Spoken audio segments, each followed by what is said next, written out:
தீபாவளினாலே விதவிதமாக பலகாரங்கள் செஞ்சு தான் அசத்துவாங்க. எனக்கு ரொம்பவே பிடிச்ச ஸ்வீட் எதுன்னு கேட்டிங்கன்னா அதிரசம் ரொம்ப பிடிக்கும். நான் வந்து கொஞ்சம் ஸ்வீட் எல்லாமே செய்யாமல் இந்த தடவை சரி கொஞ்சம் வித்தியாசமாக செய்யலாமா அப்படிங்கிறதுனால சுவரொட்டி வாங்கி செஞ்சுருக்கேன். இது வந்து சுவரொட்டி சுக்கா.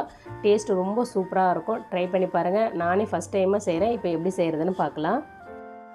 சுவரொட்டியில் இருக்கக்கூடிய மேலே வந்து ஒரு லேயர் மாதிரி இருக்கும். அதை வந்து க்ளீன் பண்ணி எடுத்துக்கோங்க. அது வந்து கறிக்கடையில் க்ளீன் பண்ணி தருவாங்க. நீங்களும் வேணாலும் வீட்டில் க்ளீன் பண்ணிக்கோங்க.